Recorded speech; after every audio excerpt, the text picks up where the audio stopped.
Bismillahirrahmanirrahim. Assalamualaikum warahmatullahi wabarakatuh. Alhamdulillah, wassalatu wassalamu ala asrafil anbiya'i wal mursalin, Nabiyyina Muhammadin wa ala alihi wa sahbihi wa man tabi'ahum bi ihsanin ila yaumiddin, amma ba'd.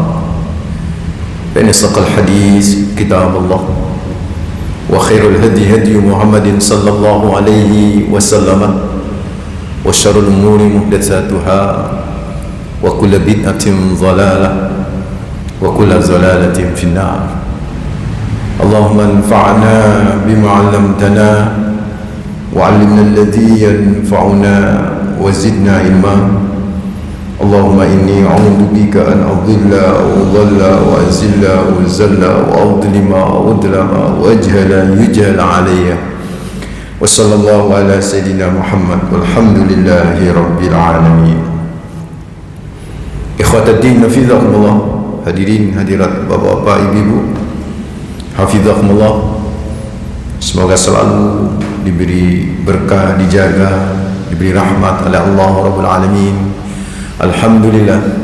Pertama kita panjatkan rasa syukur yang mendalam, terus menerus kita haturkan hanya kepada Allah Rabbul Alamin, Tuhan semesta alam ini yang begitu banyak memberikan kenikmatannya kepada kita, yang luar biasa karunia-Nya mengalir dalam hidup ini tak pernah berhenti.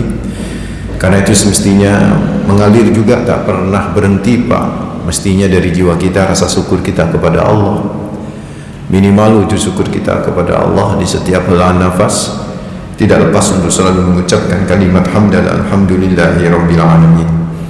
Yang kedua tentu salam salawat terus kita persembahkan kepada manusia terbaik, pemilik pribadi yang sempurna, teladan abadi bagi kita, Rasulullah Muhammad sallallahu alaihi wasallam. Semoga salam salawat yang selama ini kita ucapkan diterima sebagai amal soleh dan kelak bisa menjadi syafaat bagi kita di hari akhir. Amin ya rabbal alamin. Bapak-bapak ibu-ibu hafizakumullah, terkadang manusia itu, ibu pak, itu salah dalam menempatkan cinta. Misal terhadap manusia biasa cintanya luar biasa. Ya contoh aja kasus Pilpres kemarin dan Pilpres 5 tahun yang lalu, itu jadi bukti nyata bahwa kita salah dalam menempatkan cinta. Begitu cintanya yang luar biasa sampai mengorbankan persaudaraan, sampai mengorbankan kekerabatan, ya enggak? Sampai gak teko nang majelis taklim gara-gara koncone nang kono akeh milih calon A misalnya gitu kan ya. Sampai segitunya itu, padahal ya calon yang dicintai itu ya manusia biasa ya. Sama ya, ketika bapak-bapak mencintai istri yang begitu luar biasanya sampai mengorbankan segalanya ya, karena cinta luar biasa itu biasanya ada pengorbanan ya. Sampai mengorbankan ya gak sholat ya, demi istri, itu kan ada kayak begitu. Atau ada seorang ibu yang mencintai anaknya sampai mengorbankan syariat itu. Yang kemarin tuh yang 17-an deh ya, paskibraka itu yang ada edaran tak boleh pakai jilbab itu. Ya untung viral Pak ya. Jadi viral itu memang manfaatnya luar biasa ya. Umpamanya gak viral tetap itu sebuah tragedi menurut saya itu. Tragedi terhadap Pancasila itu sendiri itu kan, penodaan terhadap Bhinneka Tunggal Ika itu sendiri. Yang ngono iku ya ana wong tuane akhirnya melepas jilbab anaknya demi supaya anaknya bisa menjadi petugas paskibraka. Itu kan cinta yang berlebihan sampai kemudian mengorbankan sesuatu yang tidak pantas untuk dikorbankan kan. Jadi seperti itu. Jadi kita ini terkadang salah dalam menempatkannya cinta, ibu, pak. Sebaliknya terhadap sosok yang luar biasa, malah terbalik. Cintanya biasa-biasa saja. Terhadap sosok yang hebat, terhadap sosok yang memang Al-Quran sendiri menganggap itu sosok yang luar biasa ya. Kita malah biasa-biasa saja cintanya. Siapa yang saya maksud? Rasulullah Muhammad sallallahu alaihi wasallam. Nah ini kan masih bulan Rabiul Awal, jadi saya ingin bicara tentang sosok Nabi saja. Jadi Bun, Pak, Nabi itu sosok yang luar biasa. Ya mestinya cintanya apa? Ya luar biasa. Dan mahu ahluh menurut istilahnya. Dan itu pantas memang kalau Nabi itu mendapatkan cinta yang luar biasa, karena memang beliaunya adalah sosok yang luar biasa. Mari kita coba pahamin bareng-bareng Bunda Pak, satu ayat ini terletak di akhir sebuah surat, yang surat ini kita mungkin hafal sebagian atau hafal keseluruhan surat ini, karena surat ini sangat familiar dibaca di hari Jumat atau malam Jumat misalnya, yaitu surat Al-Kahfi di ayat yang terakhir. Di situ Allah berfirman, "Qul innama ana basyarum mithlukum yuha ilayya annama ilahukum ilahu wahid faman kana yarju liqa'a rabbih falyamal amalan salihan wa la yusyrik bi ibadati rabbih ahada." Jadi saudaraku ikhwatadina fidahullah, ayat ini seolah-olah menyatakan kepada Nabi, Allah tuh memerintahkan kepada Nabi, ayo Muhammad, kenalkan dirimu, siapa sosok kamu yang sebenarnya, supaya umatmu, supaya kita ini Pak gak salah dalam menempatkan cinta kepada Nabi. Maka Nabi pun mengenalkan Pak, yang saya bahas cuma di sini saja, yaitu bagaimana ayat ini berbicara tentang Nabi mengenalkan diri sebagai sosok apa? Innama ana basyarum mislukum. Saya adalah manusia biasa. Saya adalah bukan manusia biasa. Saya adalah manusia seperti kalian. Tidak ada kata manusia biasa di situ, Pak. Saya manusia seperti kalian. Jadi jangan ditambah terjemahnya biasa ya. Karena kebiasaan akhirnya ditambah manusia biasa. Jadi nggak ada kata-kata biasa di situ. Nabi cuma berkata, ana basyarum mislukum, saya adalah manusia seperti kalian.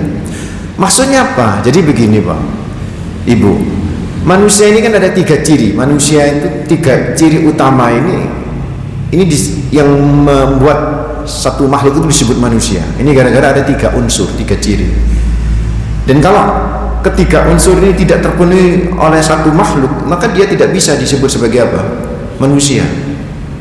Yang pertama, manusia itu bernafsu, punya nafsu. Yang kedua, manusia itu punya akal.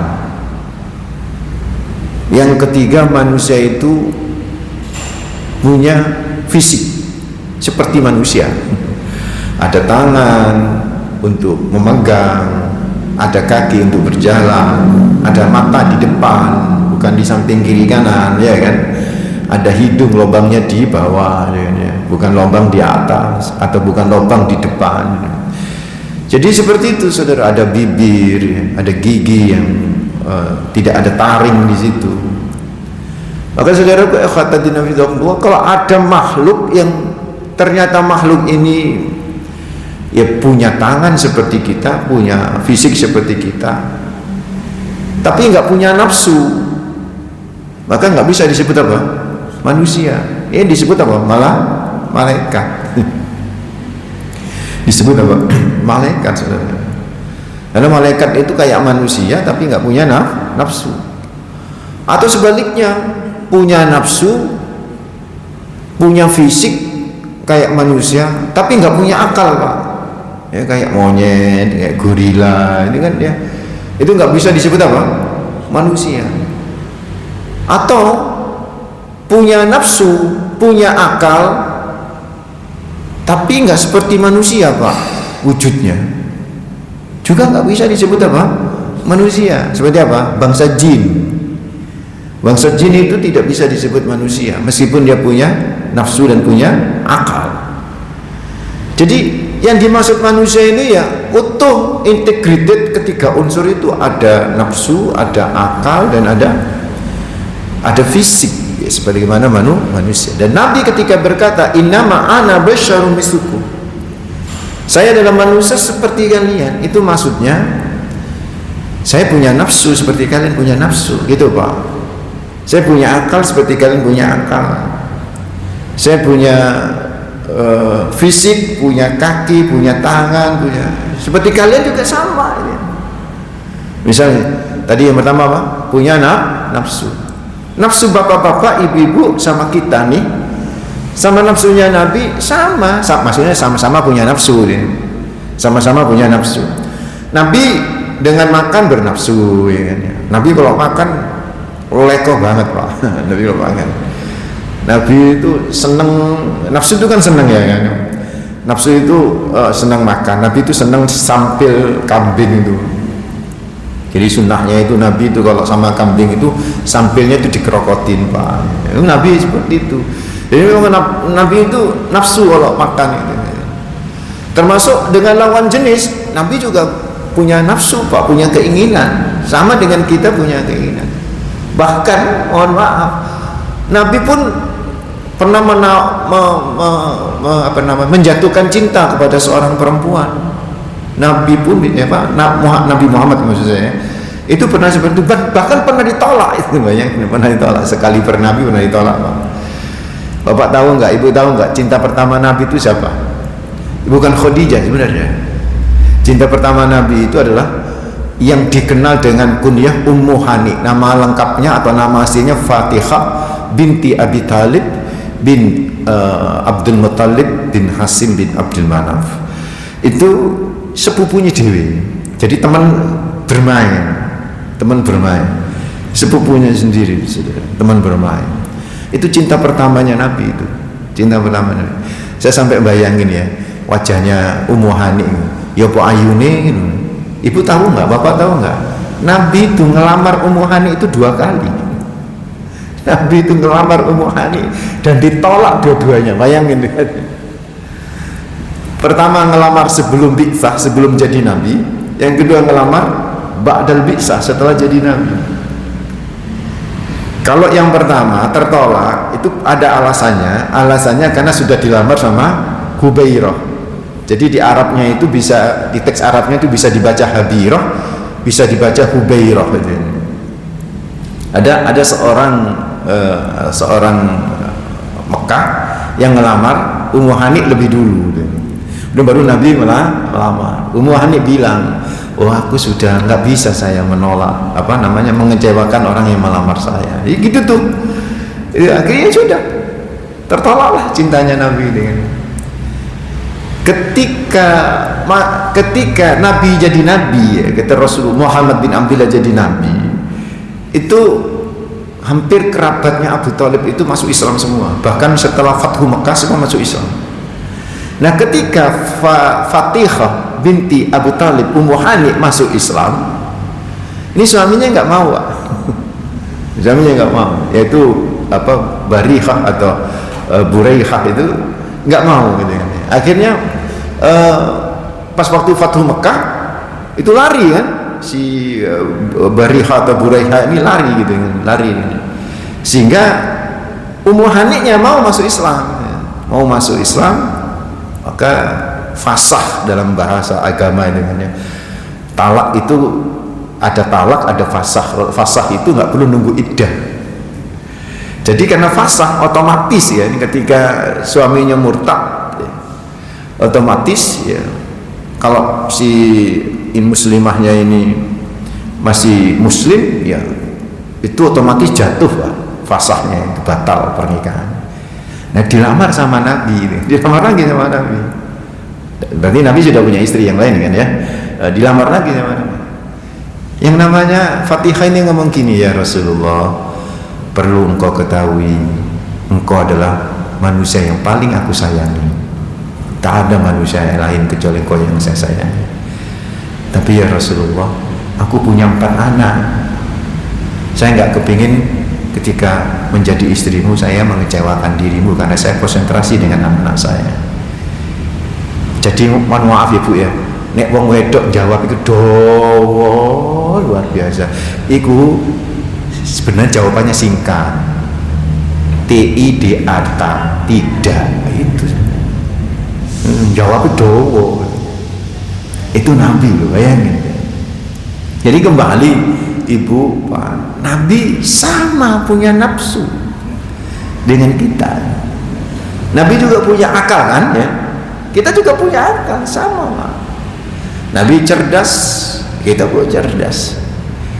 Terus yang ketiga tadi apa? Fisik ya? Unsur ketiga fisik. Nabi punya fisik. Nabi punya fisik. Punya kaki, punya tangan. Ya, kita sama punya kaki, punya tangan. Dan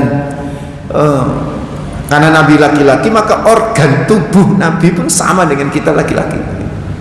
Sama. Jadi saudara ikhwati fillah, tetapi ayat ini, perhatiin, lanjutin ayat ini. Ayat ini Pak Ibu, itu ada lanjutannya. Innama ana basyarum mithlukum yuha ilayya. Ada kata yuha ilayya. Sesungguhnya saya manusia seperti kalian yang diberi wahyu. Nah, gara-gara kalimat yang diberi wahyu, maka jadi beda gitu antara kita dengan Nabi Muhammad SAW. Beda jadi mana? Mari kita cek. Kita punya nafsu kan tadi, nafsu makan, nafsu dengan lawan jenis, ya kan ya. Nabi pun punya apa? Nafsu. Tapi nafsunya Nabi terkontrol Pak. Kalau nafsu kita, aduh, susah terkontrolnya, ya enggak ya? Nafsu makan saja kita susah terkontrol gitu. Kemarin saya diundang ibu-ibu sosialita itu ya, beberapa waktu yang lalu. Biasa di depan pengajian lesehan ya kan, banyak makanan beraneka ragam ya, makanan ya top-top lah, mewah-mewah ini. Selesai pengajian kebetulan saya buru-buru itu kan ya, saya nggak sempat makan. Dikasih tahu sama ibu-ibu, Ustaz, makanlah sedikit. Saya bilang begini, udah ibu-ibu aja yang makan. Ustaz, kita udah biasa makanan kayak gini nih. Padahal makanannya bagus-bagus lah. Lihat dari mereknya gue api-api itu misalnya. Kita udah biasa makanan gini nih, Bos. Oh iya iya. Ya udah tak makan sedikit ya. Saya makan sedikit, memang enak luar biasa. Selesai makan, saya pamitan. Mungkin karena buru-buru nyampe di parkiran. Kan saya bilang saya ada acara lagi itu. Nyampe di parkiran, ternyata kunci mobil itu ketinggalan di majelis itu. Sehingga saya akhirnya masuk lagi itu ya. Apa yang terjadi Bu? Si emak-emak itu royokan makanan itu. Padahal tadi pas waktu disuruh ayo makan, wah kita sudah biasa, jaim banget itu. Ternyata si podo ae ambek emak-emak nang kampung ini. Jadi dilepok nang tas, ono sing dilepok nang tas itu kan. Loh, ketika saya sambil tertawa, loh alah katanya udah biasa. Oh enggak lah Pak Ustadz ini, waduh alasannya akeh Bu itu kan ya. Jadi ini masalah nafsu itu enggak terkontrol kita Pak. Apalagi kalau sudah itu kita inginkan, sudah uncontrolled, berat itu sudah. Beda dengan itu nafsunya ya, nafsu kita manusia. Nafsu Nabi Muhammad beda. Nafsu Nabi Muhammad SAW, saudaraku, terkontrol banget. Begitu, kenapa terkontrol? Karena memang disiapkan sebelum jadi Nabi itu. Jadi fisik Nabi, unsur kemanusiaan Nabi itu memang disiapkan untuk jadi Nabi. Disiapkan untuk jadi Nabi. Jadi seperti misalnya Nabi usia 4 tahun udah dibersihkan jiwanya, itu kan nafsu yang dibersihkan ini. Terus kalau beberapa riwayat itu disebut 4 kali Nabi dibedah itu kan. Tapi yang sahih itu 2 kali dibedah, yaitu pada usia 4 tahun di Bani Sa'adah. Terus yang kedua yang sahih ini ya, yaitu sebelum Mi'raj. Sebelum Mi'raj itu Rasul juga dibedah gitu ya. Dibedah sama Jibril yang membedah, dibersihkan, dimasukkan lagi. Lah yo dibedah oleh Jibril kayak begitu ya, apa gak bersih ya. Nabi memang punya nafsu, tapi nafsu Nabi sama nafsu kita beda Pak. Nafsu Nabi itu terkontrol ya kan. Nafsu kita tidak terkontrol sama sekali. Itu ya saudaraku akhwati dinamillah. Yang kedua, Nabi punya akal, kita juga punya akal. Nek akal awake dhewe itu akal-akalan tok Pak ono ya. Atau suka ngakalin orang. Kalau akalnya Nabi Pak itu karena memang jiwanya bersih, suci, maka akalnya pun pikirannya bersih. Dan Nabi siap menerima 30 juz Al-Quran. Kita masih belum siap menerima 30 juz Al-Quran. 23 loh Pak, bayangin 23 tahun terjadi perubahan revolusioner ya, peradaban di negeri Arab itu kan dari Nabi itu kalau nggak otaknya benar-benar disiapin sebagai otak yang bisa menerima 30 juz Al-Quran, nggak bisa. Saya punya perpustakaan Pak di markas saya itu Pak, banyak itu ya, hampir satu lemari sepintu itu Pak, satu blok pintu masjid ini itu ratusan jilid tafsir, ada ratusan jilid hadis, ada sirah macam-macam ya. Itu baru segitu tuh. Kalau di UINSA, waduh, itu satu lantai itu perpustakaan. Di Al-Azhar itu bisa 2-3 lantai itu bisa satu, itu perpustakaan ratusan ribu bahkan jutaan jilid. Ibu bapak tahu nggak? Itu semua dari mana sumbernya? Dari Nabi. Buku berjilid-jilid sedemikian banyak itu sumbernya cuma satu Pak, Rasulullah Muhammad Sallallahu Alaihi Wasallam. Itu kalau otaknya nggak menghasilkan akal yang cemerlang, nggak akan pernah bisa. Tapi kenapa Nabi Muhammad itu nggak bisa baca, nggak bisa tulis? Kalau kita ambil pendapat ya, memang ada yang menyatakan di akhir hayat Nabi itu bisa baca, bisa tulis Pak. Tapi jumhur ulama menyatakan tetap sampai akhir hayat Nabi gak bisa baca, gak bisa tulis. Itu memang dibuat seperti itu. Seperti Nabi dibuat lupa ketika sholat. Loh, lawang orang biasa saja jadi imam tuh gak boleh lupa, gak boleh lupa Pak. Meskipun kalau lupa itu ada jalan keluar, itu ada solusi. Tapi kalau bisa jangan lupa. Loh, imam kalau sudah lupa kan ya, meskipun ada jalan keluar ya agak beda gitu dengan imam yang benar-benar konsentrasi gitu ya. Jadi saudaraku, Nabi itu lupa. Jadi satu saat Nabi sholat duhur itu dari 4 rakaat menjadi 2. Lu jenenge sahabat Nabi salam ya melok salam Pak. Dipikir sahabat itu ada ajaran baru, duhur jadi 2 rakaat gitu ini. Dan ketika Nabi ngadep ke jamaahnya duduk-duduk gitu, sahabat dia tengar-tengar gitu, iki sholat apa ya, gitu kan ya, kok cuma 2 rakaat. Akhirnya salah satu berani bertanya, ya Rasulullah, qasar tak amla, engkau mengqasar sholat apa enggak sih ya Nabi? Loh, emang kenapa? Saya berapa rakaat? Engkau 2 rakaat ya Nabi. Dikonfirmasi padanya, iya 2 rakaat. Ya sudah, berdiri lagi. Dan ini jadi dalil kan. Jadi kalau imam itu lupa, meskipun sempat ngadep ke jamaah bahkan sempat ngomong, itu tinggal ngelanjutin aja. Tinggal ngelanjutin, yang kurang itu berapa? Nanti ditambah apa? Sujud sahwi. Yo asal gak metu dhisik, gak nang pasar sik Pak, terus balik mana yo. Itu kesuwengan gitu kan ya. Pokoknya dalam satu majelis itu, dalam satu majelis. Jadi itu ajaran Baul. Ajaran yang diajarkan Nabi lewat lupa. Jadi Nabi lupa itu memang ada tarbiyahnya, ada pendidikannya. Sama dengan Nabi nggak bisa baca itu, ada tarbiyahnya, ada pendidikannya itu.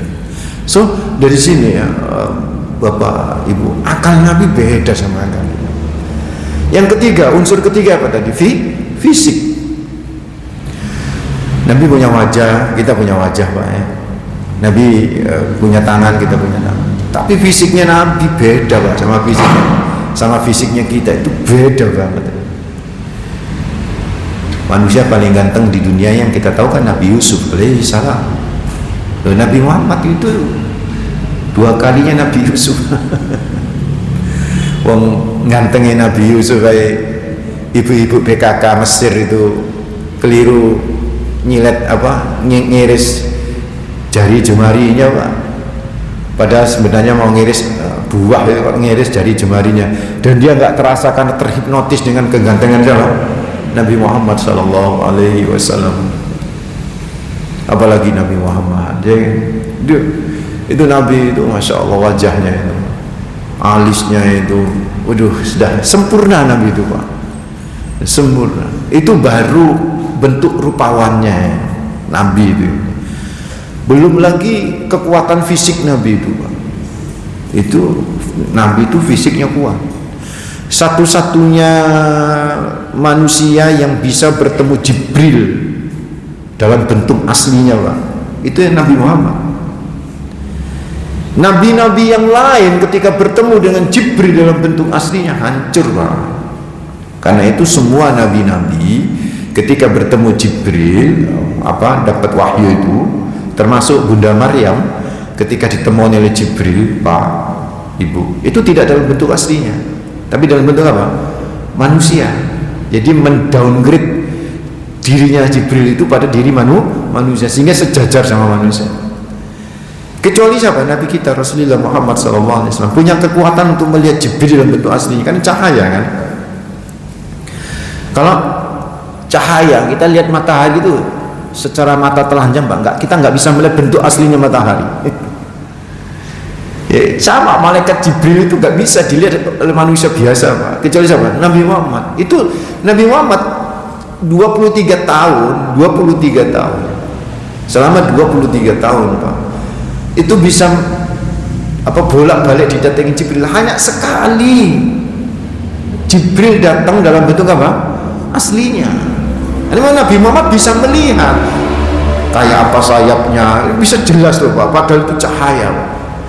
Bayangin, Pak, saking kuatnya Nabi Muhammad. Dan itu pun tetap ngefek pada Nabi. Apa efeknya Nabi Muhammad? Demam, gemigil. Itu kalau manusia biasa sudah hancur, Pak, nggak bisa, mata sudah rusak. Itu karena memang kekuatan fisik siapa? Nabi Muhammad SAW. Nabi pada waktu perang Khandaq, Pak, itu kan parit itu kan digali, itu parit itu buat parit 5 kilo, Pak, digali. Itu bukan tanah liat yang digali, tapi batu bercadas di musim dingin lagi, Pak, Ibu, sehingga akhirnya lapar orang-orang sahabat-sahabat, sehingga perutnya itu untuk mengganjal lapar diikat pakai tali yang dikasih batu. Melemes sahabat-sahabat itu. Delok Nabi itu kok saya semangat, ditakoki ambek Jabir, ambek Abu Talha. Ya Rasulullah, engkau nggak lapar ya Nabi? Kenapa? Kamu lapar ya Nabi? Iya Rasul, lapar. Dibuka bajunya ini.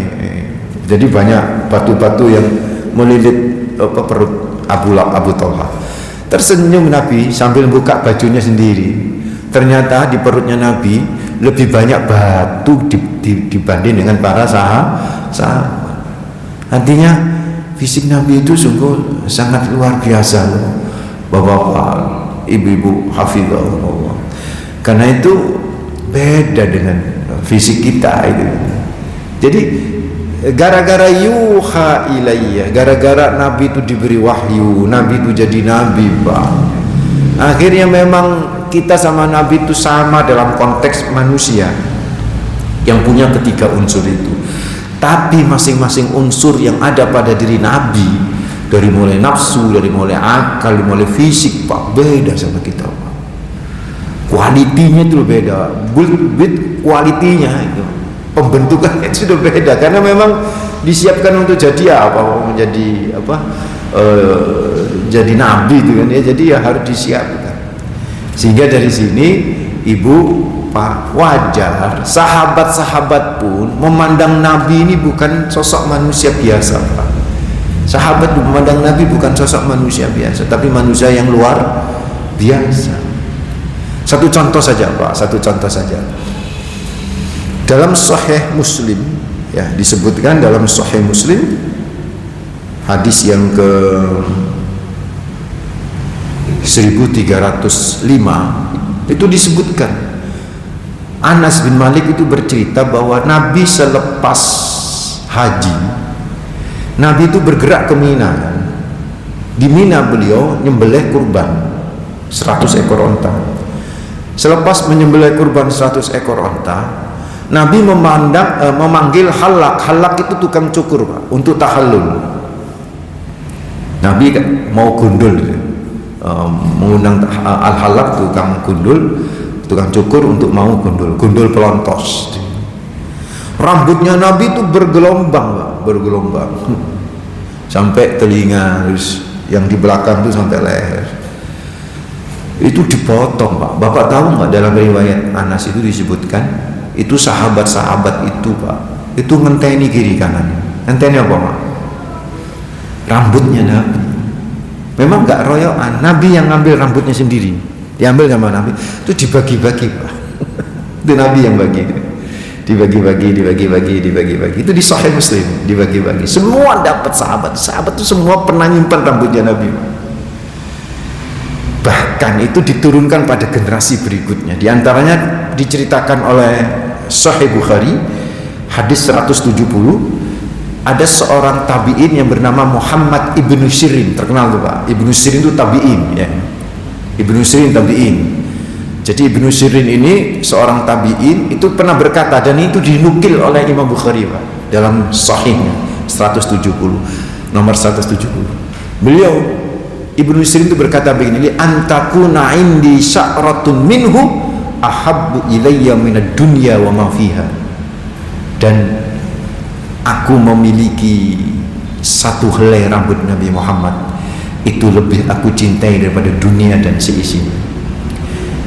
Kalau Ibnu Sirin ini selisihnya dengan Nabi Muhammad berapa tahun kira-kira, Pak? Kalau perhitungan saya, Pak, kan Ibnu Sirin ini tabi'in, di atasnya tabi'in itu sahabat itu berarti bersama siapa?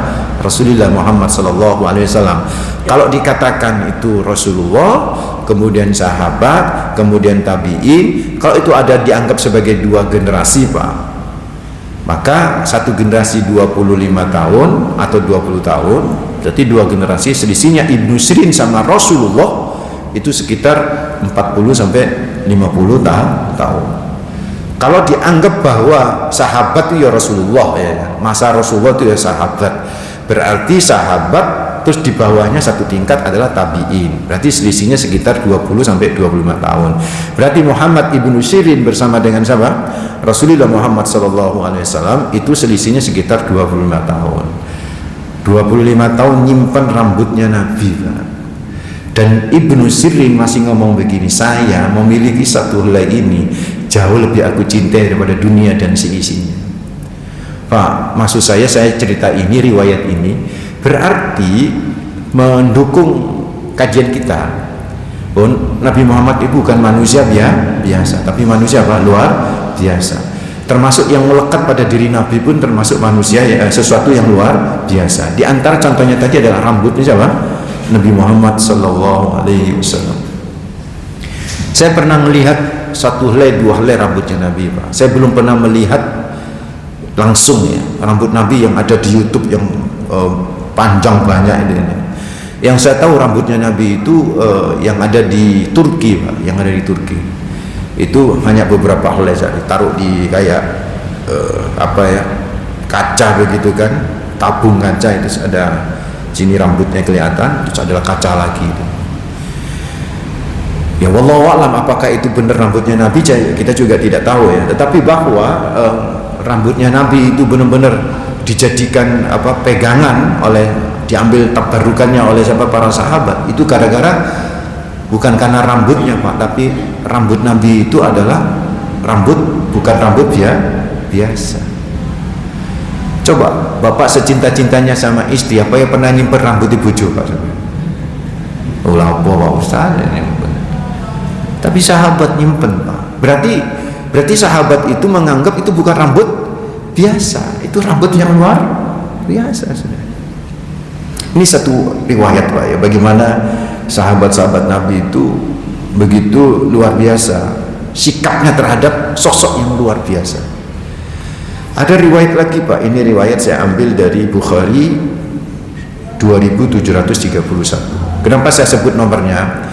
Pertama, saya sebenarnya nggak hafal, Pak, nomor-nomor itu, jadi saya sebut supaya Bapak lebih mantep aja, karena ini persoalan-persoalan yang terkadang nalar kita itu nggak masuk itu. Memang cinta itu tidak bisa dilogika. Orang kalau sudah cintanya luar biasa itu susah melogikanya, susah melogikanya. Ayo coba, ada perempuan yang tidak cantik, Pak, kita jangan ngomong jelek, ya, Pak, ya. Tidak cantik, sing lanang itu ganteng, Pak. Jadi tuh, Pak, padahal ya sing ayu ya kan memang nggak logis, Pak, yang namanya cinta, ya. Seperti itu. Sama dengan sahabat Nabi ini, karena sahabat Nabi itu tahu Nabi ini bukan manusia biasa.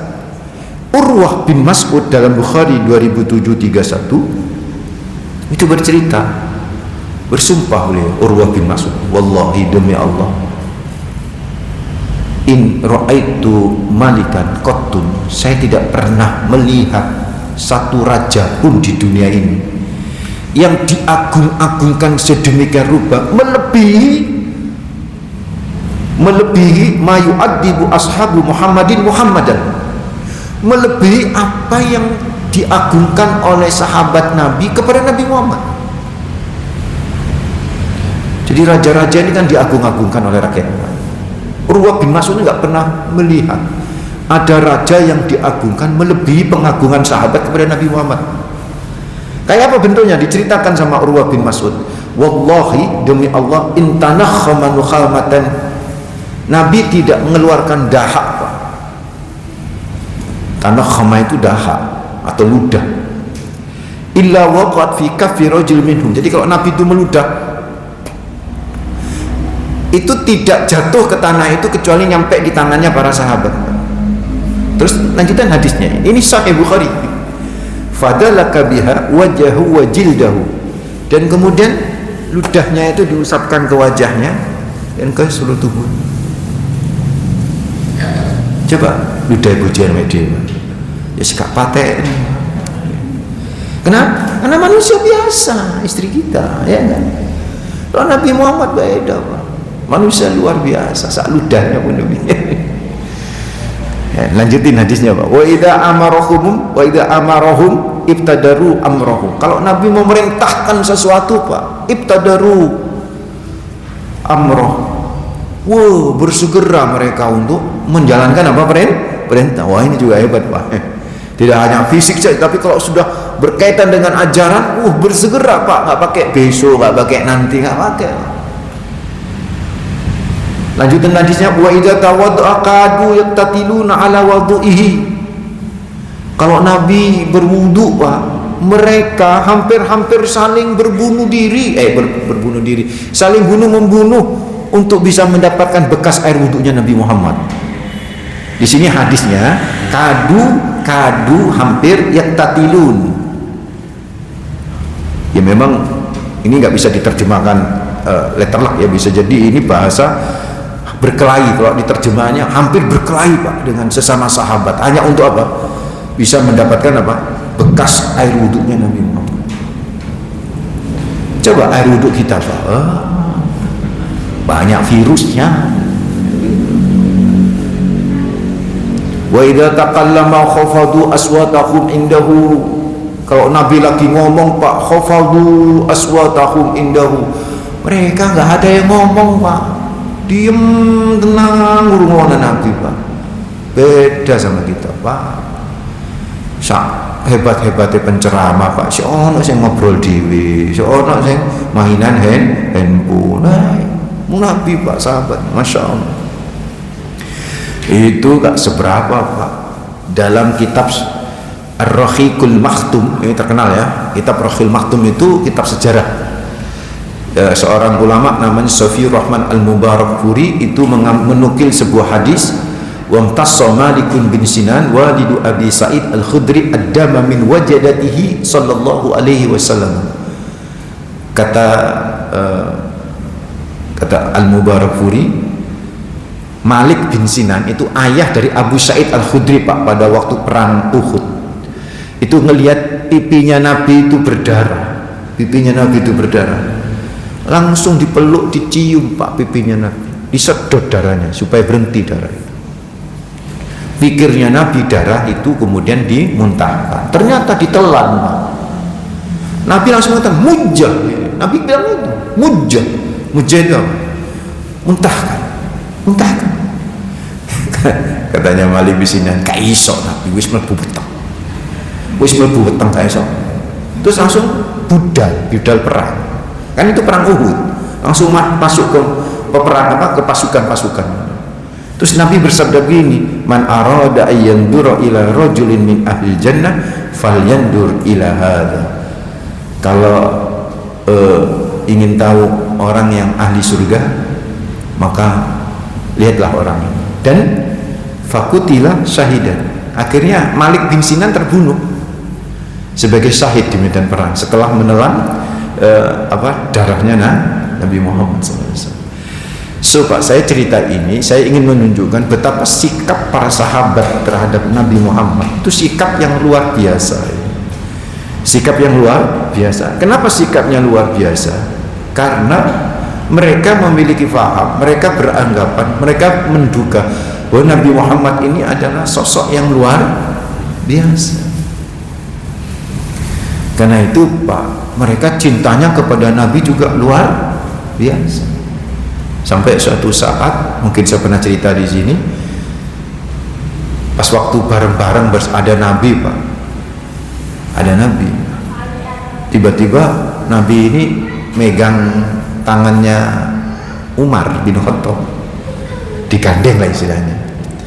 Sopo sing gak seneng Pak, digandeng wong sing sangat dicintai ini. Ya, siapa yang gak seneng? Akhirnya saking senengnya sampai Umar bin Khattab ini bilang begini, ya Rasulullah, wallahi la anta ahabbu ilayya min kulli syai'in illa min nafsi. Ya Rasulullah, demi Allah, sungguh engkau adalah manusia yang paling aku cintai dari melebihi segala sesuatu apapun, kecuali melebihi diriku ya Rasulullah. Gurung iso aku mencintai dirimu melebihi kecintaan pada diriku sendiri. Jujur dia ngomong, jujur dia. Ini maksudnya begini loh Pak, Ibu kan pernah ngomong begini sama Bapak, Pak, aku sangat cinta sama kamu. Melebihi diri sendiri belum tentu. Buktinya apa? Buktinya gini, coba foto keluarga jreng pakai handphone, terus kira-kira nanti sing di zoom dilihat wajahnya pertama kali sinten? Iya, fotonya awake dhewe, nggak mungkin fotonya anake. Misal fotonya anake di zoom elek, balik foto dengan anakku elek, nggak mungkin. Sing didelok ayune awake dhewe. Itu menunjukkan bahwa mencintai diri sendiri itu sudah naluriah. Makanya Sayyidina Umar sampai ngomong, aku mencintai engkau ya Rasulullah melebihi segalanya, tapi gurung iso melebihi diriku sendiri. Itu jujur beliau ngomong itu. Tapi apa kata Rasul? Dinasihatin sama Nabi. La wa Umar, la ya Umar, enggak boleh begitu ya Umar. Walladzi nafsu biyadi, demi jiwaku yang aku berada dalam genggamannya, hatta hingga engkau menjadikan hatta an akuna, engkau menjadikan diriku lebih engkau cintai dari dirimu sendiri. Maka inilah Pak bedanya Umar sama kita Pak. Dinasihatin Nabi kayak gitu langsung siap Rasulullah, demi Allah mulai hari ini ya Rasulullah, aku mencintai dirimu melebihi diriku sendiri. Maksudnya melebihi diri sini, kalau misalnya membela Nabi harus mengorbankan apa? Nyawa, jalan. Ayo coba, kampunten nggih. Bapak misalnya istri meninggal dunia, nangis, sedih apa ya, aku cinta. Paling sedih orang dino nangis. Nih bapak-bapak nggih, ya sedih orang dino, bener itu Bu, wis tak percaya, karena jenenge wong lanang itu kan ya. Nangis sedih orang dino. Habibi Pak Ustaz. Ya Habibi itu kan sudah sepuh ketika meninggal. Kalau masih muda beda. Kayak SBY itu kan sudah sepuh. Orang-orang tertentu kan banyak, nggak kayak Habibie juga masih tetap ya. Itu udah sepuh. Tapi kalau masih muda meninggal, ditinggal istri masih muda, ya seje Pak. Saya punya konco di bawah saya ngaji sama saya. Waduh, soleh luar biasa. Nih ambil bojone sing perempuan juga ngaji sama saya, runtang-runtung. Nek ngaji itu sering bantu jamaah, itu sering karena dia punya usaha besar, sering bantu jamaah. Terus pas waktu COVID kemarin, istrinya meninggal dunia. Udah ya, kita sholatin kita macam-macam. Ya nangis Pak, tak delok aku ya nangis. Loh, gak ono 70 dino loh. setengah bulan ya nggak salah. Saya itu takziah ke rumahnya, kan teman deket juga. Ya apa kabari? Ya alhamdulillah begini. Padahal aku menang saja, aku menang. Lu tahu Ustaz, ada nggak Ustaz untuk saya? Loh, oh nikah? Iya Pak Ustaz, 2 minggu gak kuat aku, gitu dia ngomong. Ya karena masih muda, wajar lah saya bilang. Akhirnya nikah ya sama jamaah, sama santri saya juga. Waduh jamaah. Iku sing jeneng ibu-ibu itu banyak WA saya. Kenapa sih Pak Ustaz? Wong iku kan memang baik si perempuan ini, si istrinya, mantan istrinya kan baik gitu kan ya. Sama ibu juga baik. Itu dok mangkal kabeh ambek aku mak itu. Ustaz kok menjodohkan iku lo belum kering gitu kan. Ya, saya bilang, apa karepe dhewe gitu kan, njaluk masa tak tolak itu kan ya. Terus kemudian yang kedua, umpamanya nanti terjadi apa-apa berzina dan sebagainya, libido orang itu kan berbeda-beda itu kan ya. Jadi maksud saya, kadang-kadang cinta kita itu nggak bisa melebihi diri sendiri itu kepada orang itu nggak bisa. Tapi Masya Allah, kalau kita bisa mencintai Nabi Muhammad melebihi diri kita sendiri, itu berarti telah menaruh cinta kepada manusia yang luar biasa dengan cinta yang luar biasa. So, gimana caranya Ustaz?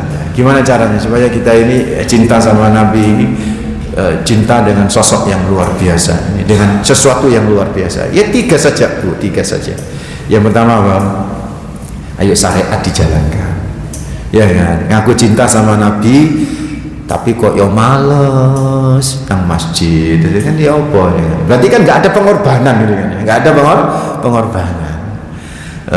Males tangi subuh gitu sih, males itu nggak ada pengorbanan, Apa mana nang masjid?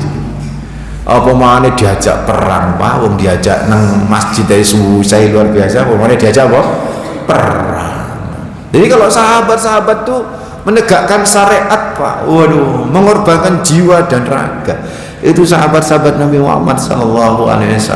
Mestinya kita juga ini kan alhamdulillah negeri kita kan negeri damai ya. Wis gak nuntut jiwa kita Pak, gak nuntut raga kita, wis. Paling nuntut perasaan kita, rasa capeknya kita, paling itu nuntutnya begitu itu kan. Kenapa kita nggak berkorban demi sosok yang sangat luar biasa? Apalagi Nabi Muhammad nih cintanya sama kita juga luar biasa loh Pak. Nabi Muhammad loh cintanya sama kita luar biasa loh Pak. Lu bisa toh sampai Nabi itu nangis-nangis berdoa kepada Allah supaya umatnya tidak ada yang masuk neraka. Gara-gara itulah kemudian Nabi diberi hak privilege untuk memberi syafaat kepada umat. Itu kan hanya dimiliki oleh Nabi Muhammad. Jadi Nabi Muhammad bisa memberikan syafaat nanti di akhirat. Bahkan beberapa umat Nabi Muhammad pun punya syafaat. Jadi ngapunten, anak ibu bisa memberi pertolongan kepada ibu nanti di akhirat. Bisa itu karena umatnya Nabi Muhammad, itu karena permintaan Nabi Muhammad kepada Allah. Ya kan? Ibu ngaji Quran itu bisa ngasih syafaat nanti pada panjenengan itu di akhirat. Itu karena umat Nabi Muhammad, dan itu gara-gara memang Nabi yang minta. Nabi itu nggak ridho ada satu umat yang masuk neraka. Kecuali yang benar-benar syirik, benar-benar murtad Pak, udah nggak bisa ketolong. Tapi kalau masih beriman, masih mukmin, insya Allah masih ketolong itu. Saudaraku, ayo syariat tegakkan ya. Dari yang minimal saja. Yang minimal itu apa? Yang wajib dilakoni, yang haram dijauhi, situ aja. Kalau mau nambah ya lu api, misalnya nambah sunai, qobliyah ba'diyah nek sholat, itu kan sodako nek zakat, kan begitu kan. Masing-masing kan ada tambalnya apa? Nek sholat 5 waktu ada qobliyah ba'diyah, itu kan. Nek zakat ono sedekah sunnah, itu kan. Nek puasa Ramadan ada Senin Kemis, ada puasa Asyura, ada puasa apa lagi? Araf puasa apa? Ya Ayyamul Bid, betul. Terus puasa Arafah, itu kan ya. Banyak lah itu kan ya. Jadi monggo itu akan jauh lebih baik saudaraku ikhwatadina fidhahumullah dengan ibu. Itu yang pertama. Yang kedua apa bentuk cinta kita kepada Rasulullah yang luar biasa Pak? Banyak sholawat. Wis gak usah debat tentang masalah sholawat kantek-entek itu, debat sholawat sampai sholawatan, sepenting sholawat. Karena sholawat ini Pak yang apa namanya, yang disyariatkan. Innallaha wa malaikatahu yusholluna 'alan nabi ya ayyuhalladzina amanu shollu alaihi wasallimu taslima. Itu kan perintah Allah. Udah kita sholawat saja gitu. Karena sholawatnya ada 3 manfaat, Pak. Tarfa, tanfa, tatfa. Tarfa mengangkat derajat. Jadi wong kalau banyak sholat angkat derajat di sisi Allah Rabbul Alamin. Tanfa bisa memberi manfaat, menenteramkan hati Pak orang bersolawat itu. Kenapa? Karena setiap kita bersolawat pasti kita dikasih rahmat Allah 10 kali lipat, ya. Nah rahmat Allah turun Pak kita bersolawat, hati lega itu kan. Terus yang kedua, tatfa. Tatfa itu apa? Bisa menolak bahaya, bisa menolak musibah, bisa menolak madhar. Itu dengan solawat Pak. Dengan solawat itu bisa menolak bala itu. Kita harus yakin. Saya pernah itu pas waktu haji manasik itu, saya bilang sama jamaah, saya kata solawat saya kasih solawat, ditulis. Terus saya cuma ngomong gini, orang kalau banyak solawat, insya Allah nanti kalau pas waktu haji, ini kan manasik ya, nanti umpamanya nggak mulai gak isok mulai karena tersesat, insya Allah nanti dimudahkan sama Allah. Ini sing nom-nom tuh nyeletuk gini, Pak Ustadz sekarang ada GPS Pak Ustadz, gampang nih, tersesat tinggal klik GPS. Yo monggo, saya bilang gitu, monggo. Dan jeneng gak yakin gitu ya gak usah dipaksa toh Pak ya. Apa yang terjadi Pak? Justru saya ngilang itu apa? Sing yakin itu Pak, sing nulis sing wis tuwek iku ilang. Jadi pas waktu keluar dari Masjid Nabawi itu kan sholat duhur tuh kredit Pak. Sedur kredit itu satu rombongan, mbah itu satu rombongan, mbah itu satu rombongan. Sambil nyekel apa tas kresek sing ono sandal. Wes sesek. Terus meruput tas apa kreseknya tuh ucul, tiba. Akhirnya jupuk dia. Jupuk mungkin rodok suwe titik ndingkluk ya Pak. Pas dongak maneh wis putus sama rombongannya. Hilang Pak. Noleh.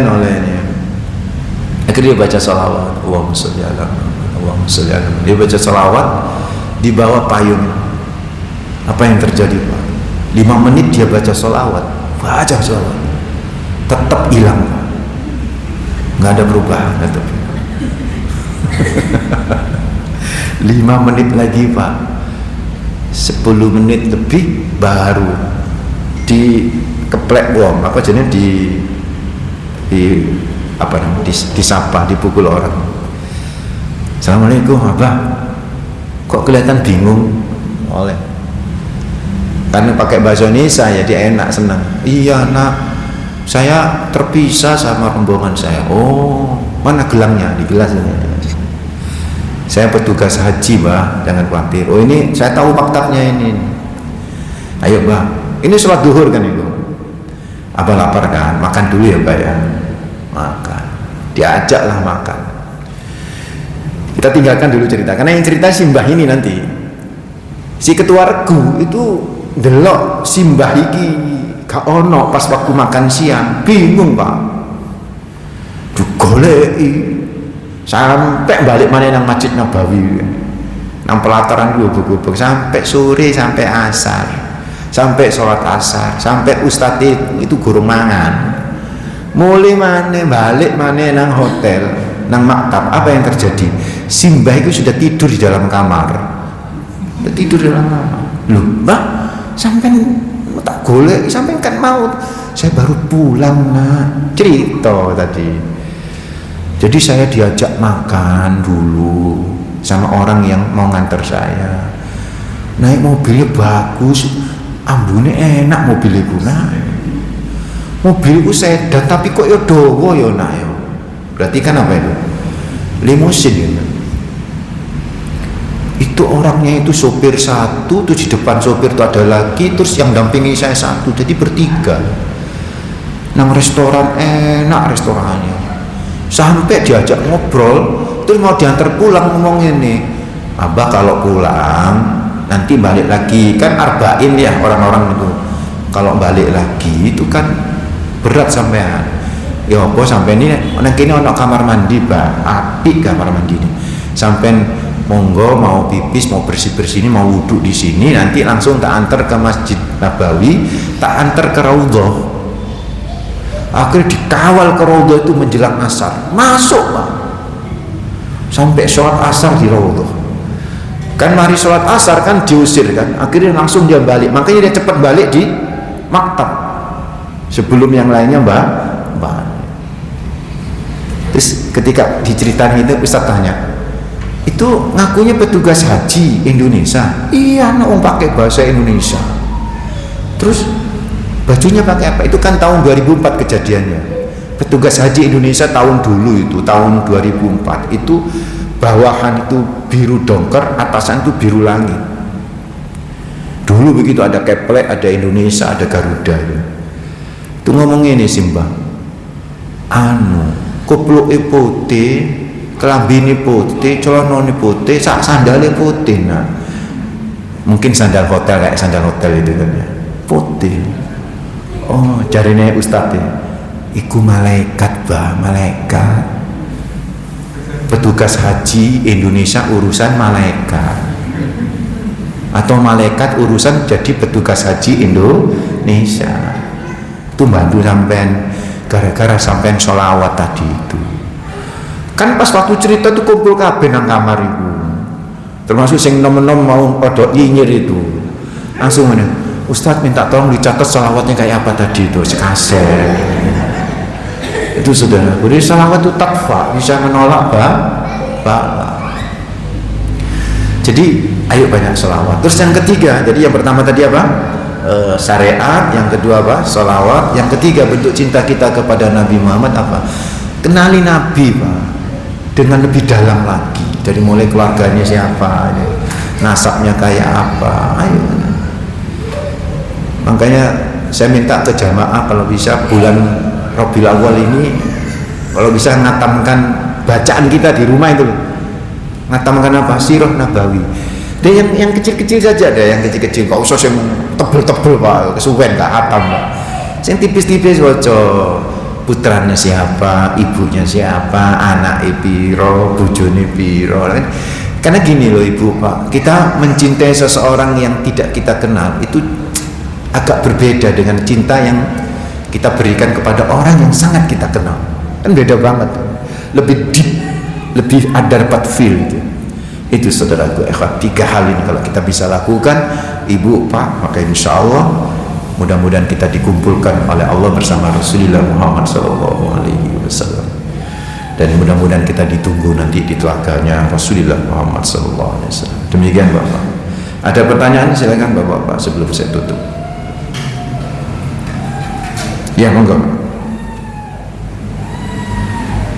Assalamualaikum warahmatullahi wabarakatuh. Waalaikumsalam warahmatullahi wabarakatuh. Kita mencintai Nabi, salah satunya adalah dengan membaca sholawat. Saya tahu ada beberapa nama sholawat itu, seperti sholawat harian, sholawat usia, sholawat qulub dan sebagainya, yang masih ada lagi. Yeah. Apakah itu semuanya asal dari Nabi atau mungkin karangan pada para ulama? Yeah. Dan yang langsung diajarkan Nabi itu yang seperti apa? Yang kedua, peringatan Maulid itu apa? Perintah dari Nabi atau sebagai mungkin dari kalangan umat Islam ini? Ya.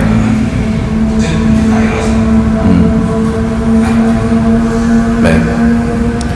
Jadi pertama tentang solawat-solawat itu. Jadi kalau kita lihat Pak di beberapa riwayat itu memang solawat itu banyak modelnya. Yang dari Nabi itu ya. Yang Bapak kenal kan, Allahumma sholli ala Muhammad wa ala ali Muhammad kama shallaita ala Ibrahim wa ala ali Ibrahim wa barik ala Muhammad wa ala ali Muhammad kama barakta ala Ibrahim wa ala ali Ibrahim. Kan begitu kan? Itu riwayat Bukhari. Ada lagi nanti riwayat yang agak berbeda dengan itu, Pak. Dan juga ada riwayat Imam Muslim, Allahumma sholli ala Muhammad wa ala ali wa ala azwajihi wa dzurriyyatihi. Itu ada tuh.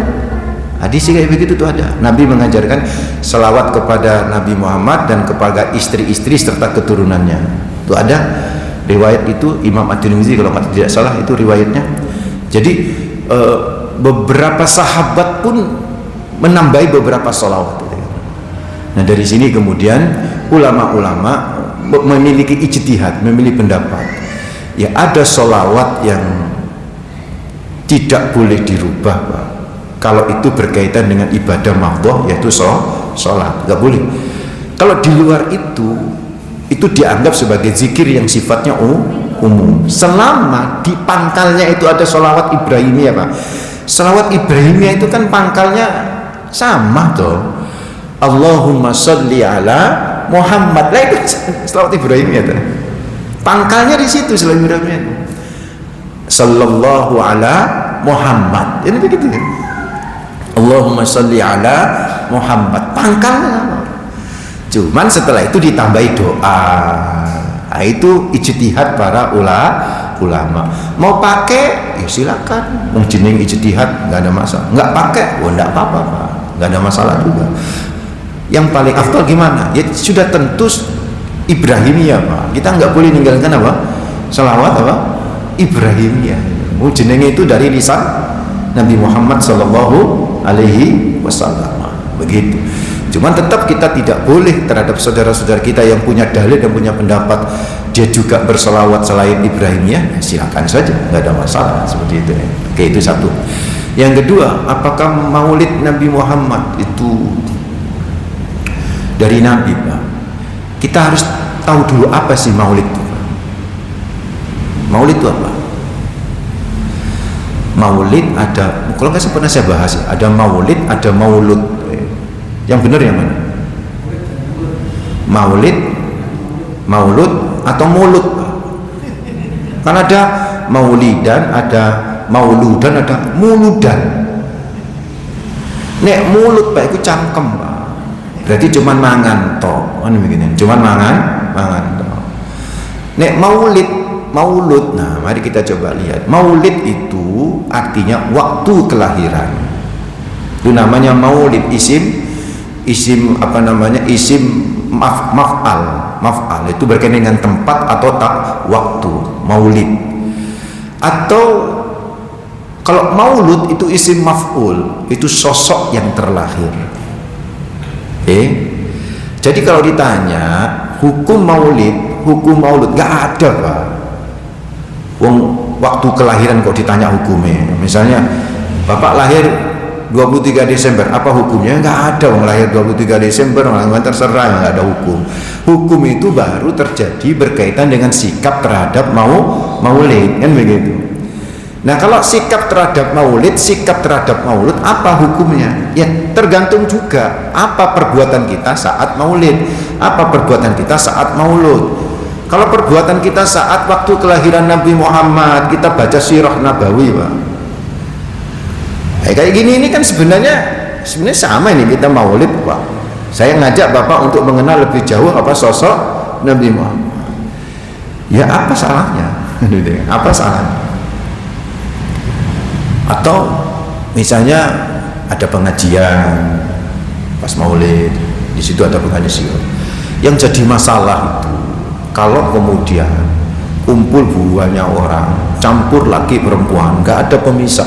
Lah itu yang kemudian jadi problem. Apalagi pas waktu maulid itu jingkrak nyanyi. Nah itu apa itu sing terkenal itu, selawatan apa itu ya? Le apa itu? Duh, sampai lupa saya itu pernah diundang di rumahnya jenengan di dekat di daerah IAIN. Saya nggak tahu, tak pikir acaranya di rumah, Ustaz. Ternyata acaranya di kampung besar-besar. Terus ada sholawat tuh, apa sholawat apa kayak begitu. Jadi kayak begitu itu sebenarnya yang kemudian menjadi fitnah bagi kelompok yang sejak awal memang nggak senang. Padahal kalau kita kembalikan, ya tawassut sajalah, tengah-tengah saja itu. Kalau di situ maulid itu dalam rangka misalnya membaca sirah, pengajian itu mengenalkan tentang sosok Nabi Muhammad, terus berdoa, baca Al-Quran, gak ada masalah. Pertanyaannya, apakah Nabi Muhammad melakukannya? Bagi yang berpendapat tidak, ya silakan tidak, karena mungkin berpikirnya maulid seperti sekarang ini, nggak mungkin Nabi melakukannya. Tapi kalau Bapak lihat Sahih Muslim, ketika Nabi Muhammad ditanya tentang kenapa beliau puasa hari Senin, su'ilah ansyami yomil isnen, ditanya tentang puasa hari Senin, apa jawaban Nabi? Zaka yaumun wulidtu fihi, itu hari aku dilahirkan. Nah, berarti Nabi memperingati kelahirannya, tapi tiap hari Senin, beda Pak. Makanya kalau kita berpikirnya itu maulid itu seperti zaman sekarang, ya jelas nggak ada Pak dalil khusus kayak begitu. Tapi itu yang dipakai di antara para ulama-ulama terdahulu sampai sekarang, mengenai bagaimana di bulan maulid itu kita ini benar-benar menjadi zikra. Zikra itu bukan merayakan loh Pak ya, bukan merayakan. Zikra itu mengingat. Jadi salah kalau merayakan kelahiran Nabi, nggak boleh Pak. Karena hari raya cuma ada dua dalam Islam, yaitu Idul Fitri sama Idul Adha. Tapi memperingati ya boleh. Sekarang memperingati kelahiran negeri kita, Dirgahayu saja, boleh nggak?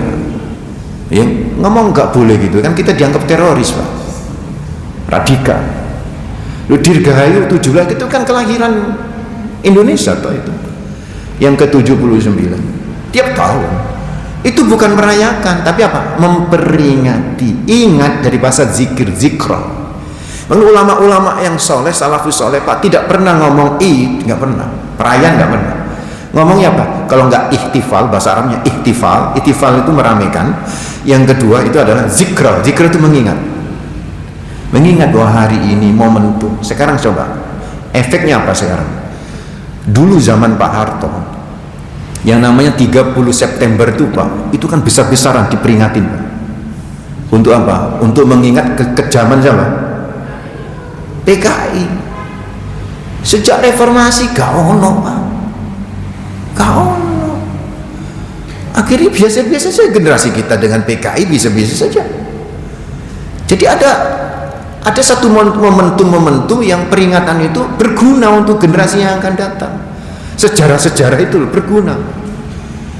Nah saiki kalau kemudian, ayo coba, misal ditiadakan peringatan 17 Agustus dalam satu dekade Pak, sudah habis itu sudah. Paham orang-orang sudah biasa. Kan begitu tuh sama. Jadi kita ini dalam rangka supaya tetap mancep di hati kita bahwa bulan Rabiul Awal atau satu momentum di mana Nabi itu lahir, dan itu kan terjadi perubahan besar dalam hidup manusia kan dengan kelahiran Nabi. Itu yang harus kita ingatkan. Kalau saya sih begitu Pak. Tapi sampai kumpul bareng sampai dangdutan ya, itu menghina Nabi. Itu menghina. Begitu Pak ya. Mudah-mudahan manfaat. Ada lagi? Cukup ya, mudah-mudahan bermanfaat. Kita istighfar. Astaghfirullahaladzim, astaghfirullahaladzim, subhanakallah bihamdik, asyhadu an la ilaha illa anta, astaghfiruka wa atubu. Mohon maaf. Assalamualaikum warahmatullahi wabarakatuh.